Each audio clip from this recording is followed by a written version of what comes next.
rocks burst into Imu's room, causing a ruckus, terrifying Gunko. Even the colossal Gate of Justice was destroyed by him. One Piece, Chapter 11, 55, The Rocks Pirates. This episode continues from the previous one where Rocks met Loki. Rocks D. Xebec is a swordsman with unique swordsmanship skills. During the World Conference, he single-handedly kidnapped 5 kings. He destroyed the Gate of Justice and also plundered a ship carrying heavenly gold. 8 years ago, at the World Conference, Rocks encountered Imu and also met Harold and stormed into the Room of Flowers. He told Imu he would return and revealed that he is an admirer of Davy Jones. Rocks and Harold had a fierce conflict at the conference, with Haki overwhelming the scene, reminiscent of Roger versus Whitebeard. He continually fought in Davy back fights to strengthen his crew. Put simply, the outcome of pirate games decided who stayed on his crew. Years after leaving Elbaf, Rocks brought Honeycomb under his control.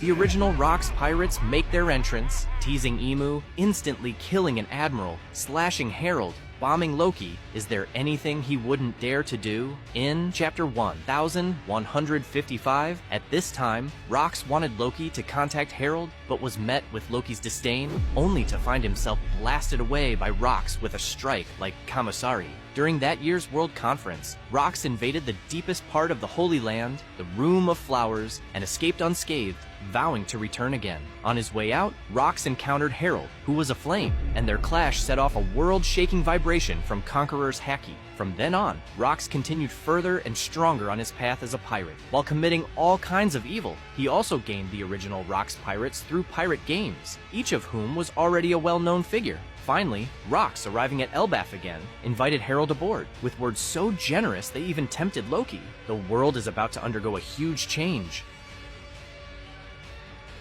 I admit that the strongest pirate after Joy Boy is Rocks, but even with the power to single-handedly kill an admiral, he still faltered in the face of Imu. Clearly, Imu had weaknesses and flaws all over, yet Rocks felt he had no chance of winning. His instinct as a strong fighter drove him to avoid danger and flee quickly, otherwise, the Holy Land would have been his grave. So, in the end, he just dropped a harsh line and ran away. At that time, Rocks really didn't have the confidence to take down Imu. Perhaps he sensed it from the level of their Haki. They were not on the same level. This shows how strong this monster, who has lived for 800 years, is. At least for now. Imu is in a league of his own in the New World. If above the 4 emperors and admirals are king-level fighters like Rocks, then Imu is on an even higher god level. It seems that Imu has hardly taken action since his appearance, but his battle record is readily available, and he only fights in peak battles. The second in command of the Revolutionary Army, Sabo, was severely injured by one move.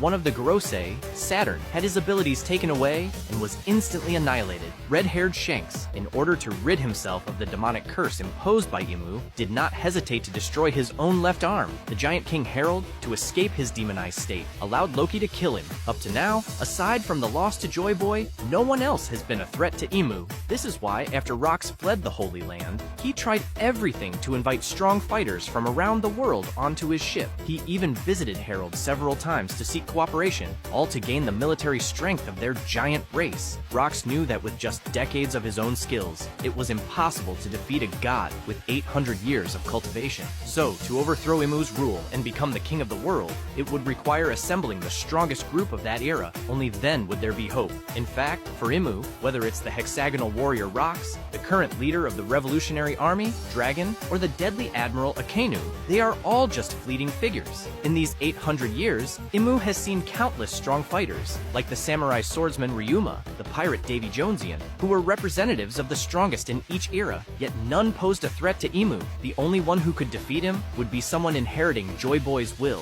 who has eaten and awakened the sun god fruit, Nika. But what does Luffy have now to confront Imu? They are not on the same level. Luffy's strength is still not comprehensive enough, and his Haki is not sufficient to combat Imu. He needs at least 2 more upgrades to have a chance.